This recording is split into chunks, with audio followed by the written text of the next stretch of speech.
তোমার কি জীবনে লজ্জা শরম হবে না? আর কত অপমান করলে তুমি এইসব বিহেভিয়ার বন্ধ করবা? দুধটা খেয়ে নাও। আরে বাবা খেয়ে নাও না। আমি খাবো না। নবনীতা এই যে দেখছো শাড়িটা পরার সময় আমি বলছি নিতে। আমি তো বলেছি আমি খাবো না। আর তুমি এখনো এগুলো পরে আছো কেন? আজকে 11টায় কোর্টে যাবার কথা, এটা মনে আছে? বাবা আমার 2 মিনিট লাগবে, আমি যাবো রেডি হব শেষ। Don't forget it, Mr. Marcel. Today is our last day. Now go get ready. তুমি না খেলে আমি রেডি হব না।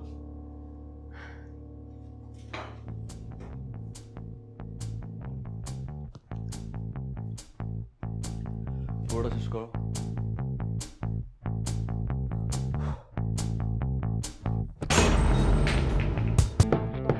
Order order.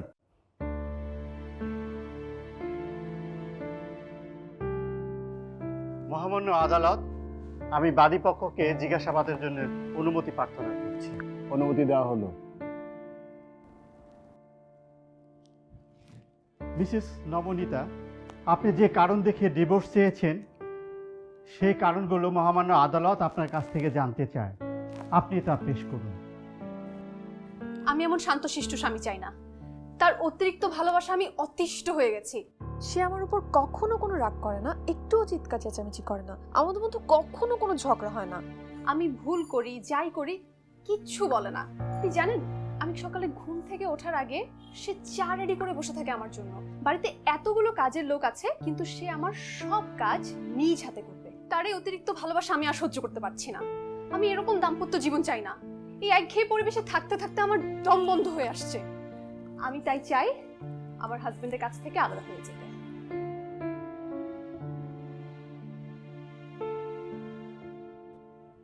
আপনি আপনার স্বামীর কাছে কি ধরনের আচরণ আশা করেন? আমি তর্ক করতে চাই, ঝগড়া করতে চাই, ঝগড়াঝাটি হবে, মারামারি হবে, দরকার হলে সে আমার গায়ে হাত তুলবে, তারপর আমি রাগ করব, কথা বলবো না।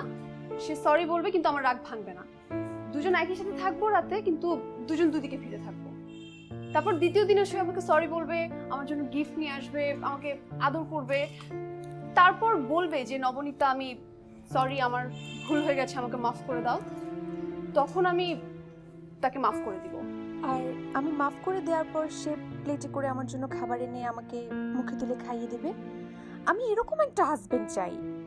আচ্ছা, আপনাদের কি অ্যারেঞ্জ ম্যারেজ নাকি লাভ ম্যারেজ? Arrange marriage. জনাব মার্সেল, স্ত্রীর গায়ে হাত তোলা আইনত অপরাধ। আদালত আপনাকে এটা অনুমতি দিতে পারে না। তবে আপনি শারীরিক নির্যাতন না করে আপনার স্ত্রীর সাথে নিয়মিত ঝগড়া করবেন এবং তর্ক করবেন, আর 2 দিন পরে মাথা নত করে তার কাছে গিয়ে ক্ষমা চাইবেন। ঠিক আছে? অসম্ভব, ও কখনোই এটা করতে পারবে না। সে অসম্ভব লেভেলের ভালো একটা মানুষ, সেটা আমি বাসরাতেই বুঝতে পেরেছি। আপনি জানেন বাসরাতে কি করেছে? আপনি শুনলে অবাক হয়ে যাবেন। বাসর রাতে সে আমার সামনে গোলাম হয়ে হাজির হয়েছে। গোলাম রূপে? আচ্ছা, খুব পার্সোনাল না হলে বিষয়টা একটু বলুন তো।